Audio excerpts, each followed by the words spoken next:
আল্লাহ রাব্বুল ইজ্জাত কোরআনুল মাজিদের মধ্যে বলেছেন, লিমানিল মুলকুল ইয়াউম লিল্লাহিল ওয়াহিদুল কাহ্হার। তোমরা শুনে রেখে দাও, জেনে রেখে দাও, আমি আল্লাহ কোরআনুল মাজিদের মধ্যে ঘোষণা করেছি,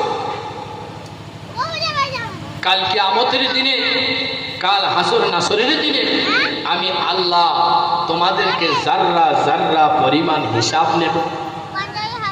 তো হিসাবের ময়দানটা কেমন হবে, কত কঠিন হবে, আমরা কি পৃথিবীর জমিনে ভেবে দেখেছি? আমরা কি একটু ভেবে দেখেছি, কল্পনা করে দেখেছি?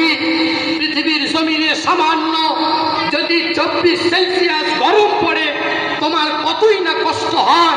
তুমি ছায়া খুঁজে বেরাও, কারেন্ট চলে গেলে তোমার জানটা ছটফট করে, পাখা চালানোর জন্য তোমার মনটা ছটফট করে।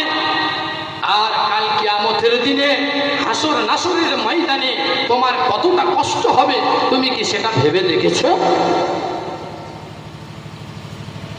আমার আপনার নবী প্যারা হাবিবে মুহাম্মদুর রাসূলুল্লাহ সাল্লাল্লাহু আলাইহি ওয়াসাল্লাম সেই দিনে বলবেন, আল্লাহ কোরআনুল মাজিদের মধ্যে ঘোষণা করে দিয়েছেন, বাবা লিমানিল মুলকুল ইয়াউম লিল্লাহিল ওয়াহিদুল কাহ্হার।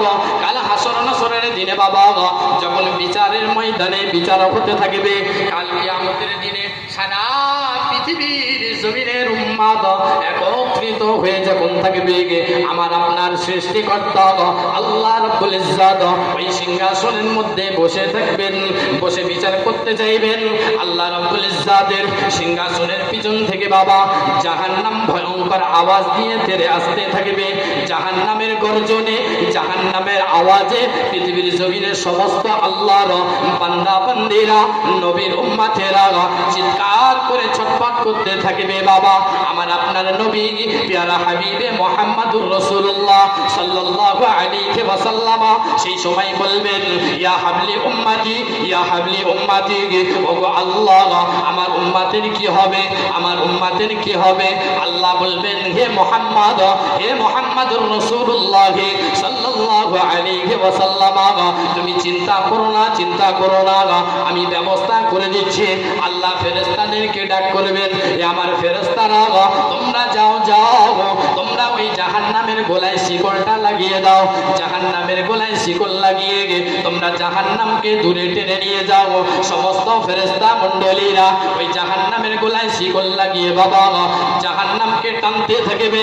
ওই জাহান্নামের কাছে ফিরে উঠবে না, সমস্ত ফেরেশতারা হেরে যাবে না, এসে আল্লাহ রাব্বুল ইজ্জাত